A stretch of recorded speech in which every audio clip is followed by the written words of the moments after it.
been so many people who've come out to say happy birthday to President Michael McMillan. Some even had some words of wisdom.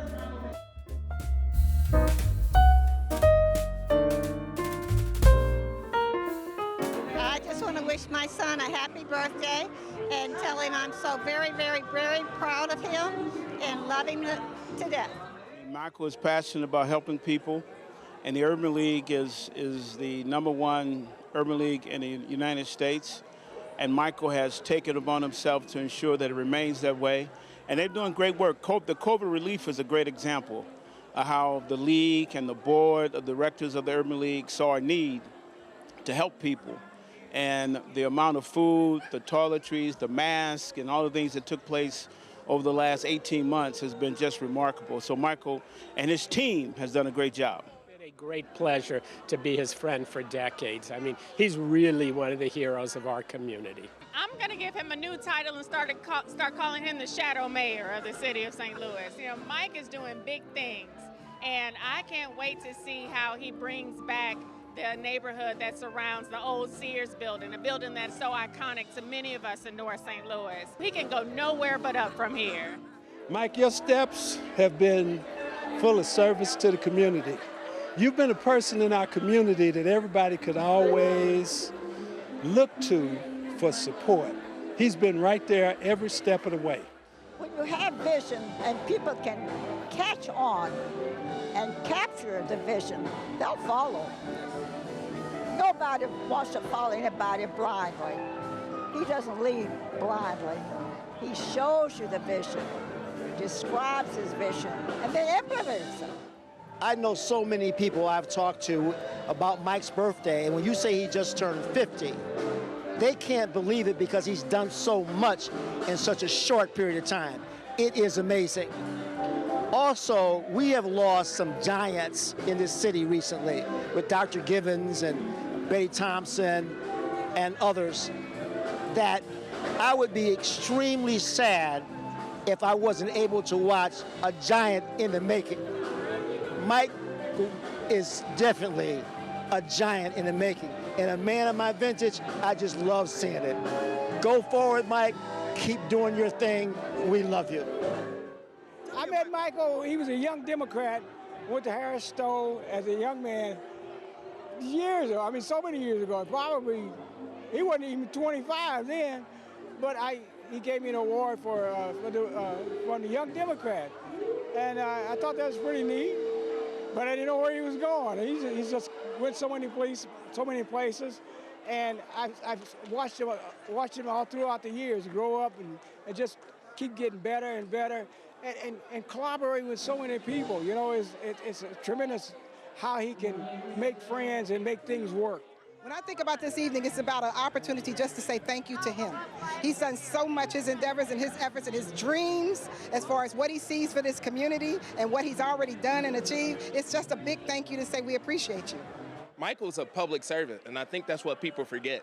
A lot of people see the president of the Urban League, but I mean, he served as an alderman in the city of St. Louis, a license collector for the city of St. Louis, and his entire life he's been involved in just the community, social justice. He's done so many things so early in his life that has really put him on a trajectory to be such a tremendous leader in our community. Michael, I am so proud of you and what you have accomplished in this first 50 years, and I'm so excited to see what lies ahead in these next 50. I met Mike when he was a young Democrat. Yeah, and I've had a relationship with him all the way through his political career, and I continue to have one with him now. I mean, the Urban League is a vital point of the operation in this city, and NAACP and the Urban League, we're married. I mean, we are one. Brother, you are here for a very divine purpose, and anybody who comes close to you sees that, and people believe in you. And so your challenge is to take this thing as far and as high as you can, and I'm honored and humbled to be on your team. The Bible says, for much is given, much is required, and he has made his payment for his requirement, for his place here on earth. And we'll tell him God's speed, God's blessings, and we love him. Even though this is his 50th birthday, it seems like he has done 100 years worth of work. And he continues to do more and more and more. He never stops, and it's a blessing to have him doing all that he does for the people of St. Louis and around the country.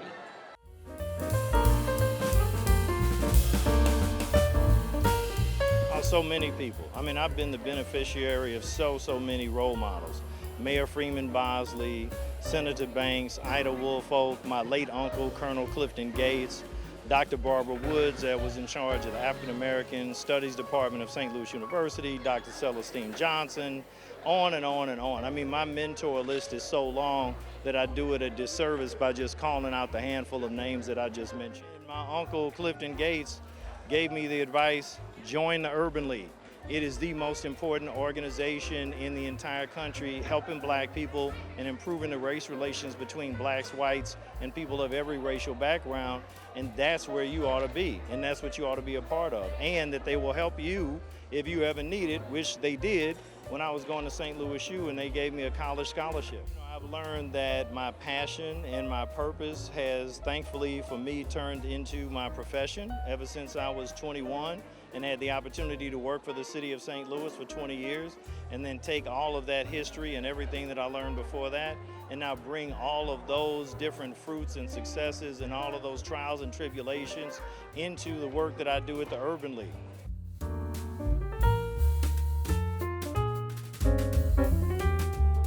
The theme for Mike's 50th birthday is Restoring Hope. The byline for this get-together is, what would you do to make tomorrow possible? That's the question for each of us to ask ourselves today. When he became president of the Urban League, I think I was one of the first people to call him and say, you were made for this position. This position was made for Michael. I mean, when we look at all of the things that the Urban League does and all of the things that Michael has been able to do with the Urban League, he's become somewhat of a shadow mayor. I mean, think about all of the things that he provided for our people during COVID. Food, utility assistance, rental assistance.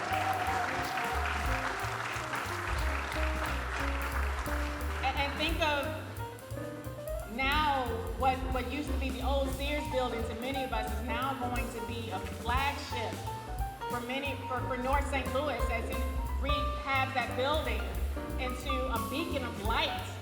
Everybody's going to be able to see that red Urban League symbol like the bat, like the bat symbol everywhere.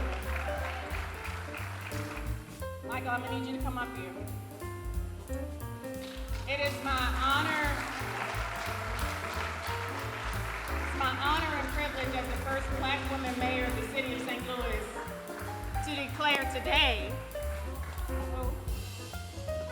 July 24th, as Michael P. McMillan Day in the city of St. Louis.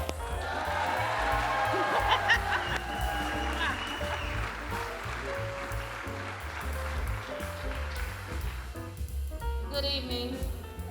We are so excited to celebrate this birthday with our friend, Mike McMillan. I have known him, I'm not going to say how many years that has been, because I'm only 33, I don't know how old he is. But I have never met someone as selfless as he is.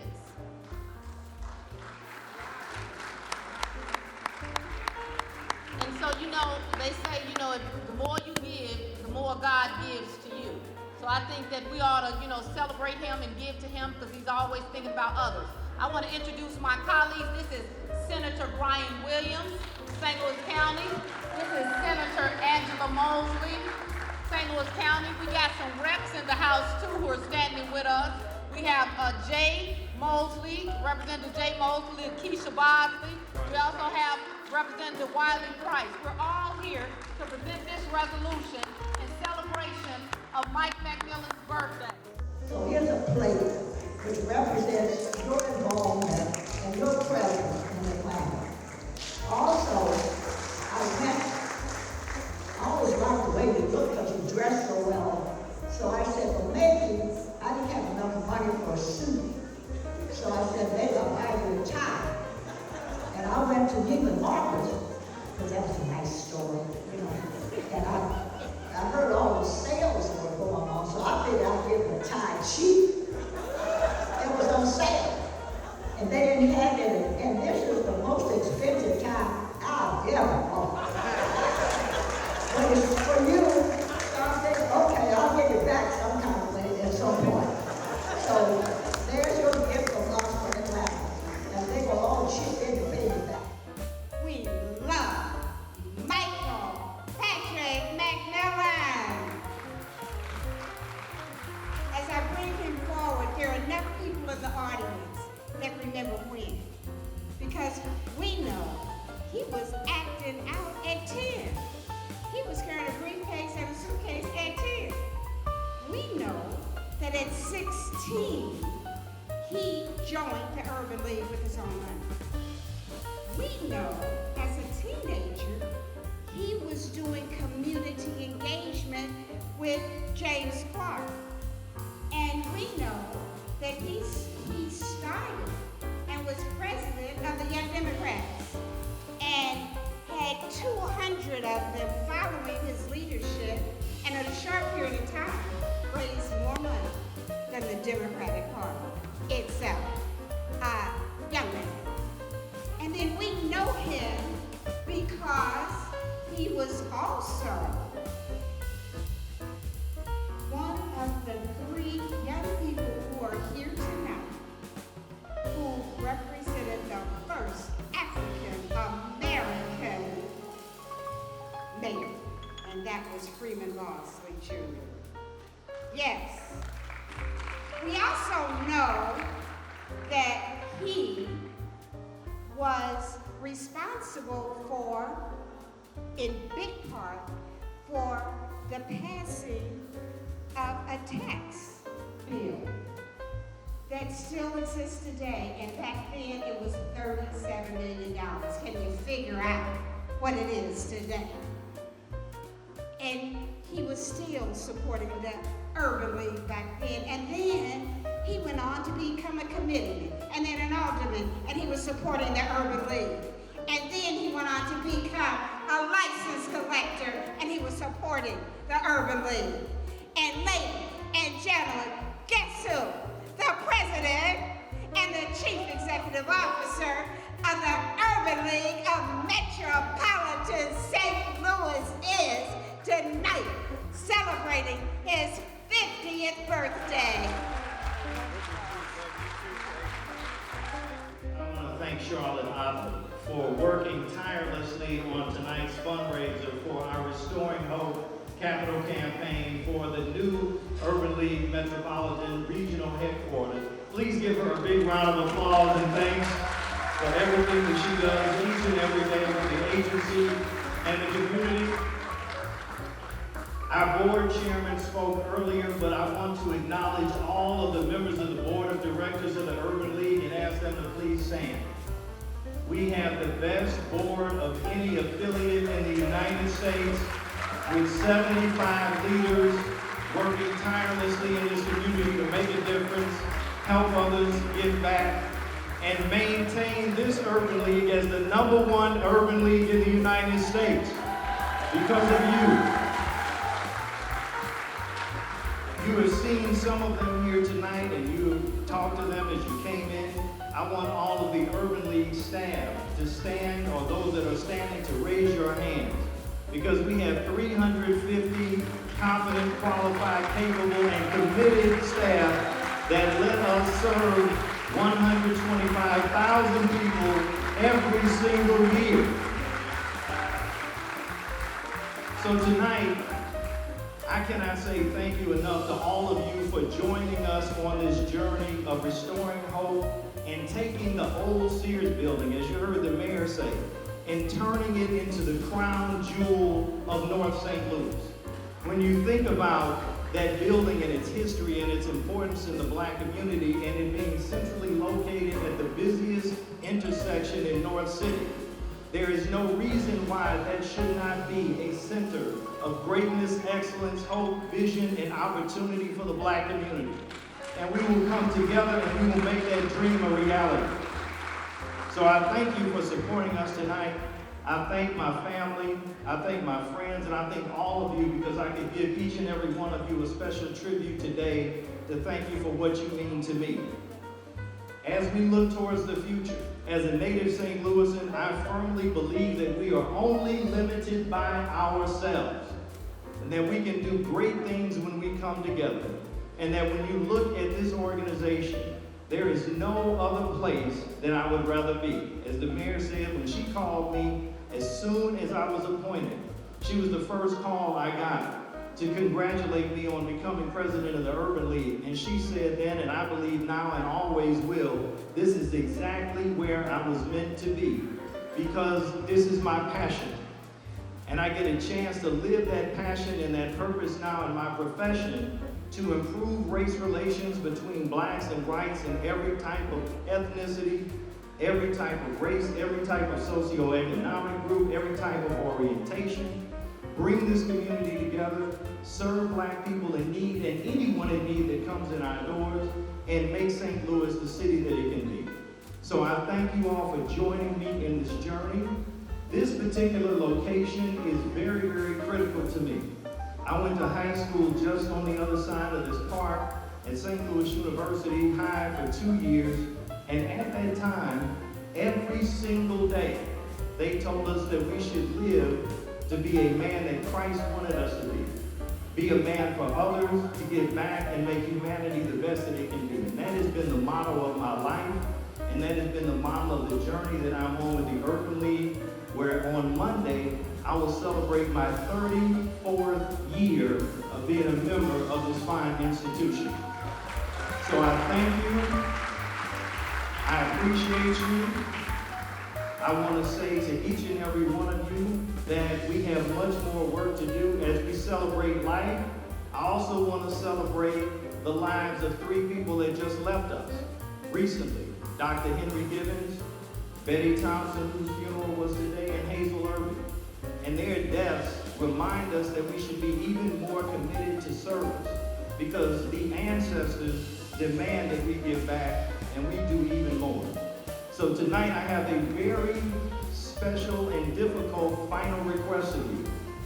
I need each and every one of you to go out here, as we are going to take a commemorative photo tonight of all of us, so that we can look back on this special occasion 50 years later, because I'm trying to catch up with what Frankie Freeman did with the Urban League when she was 102.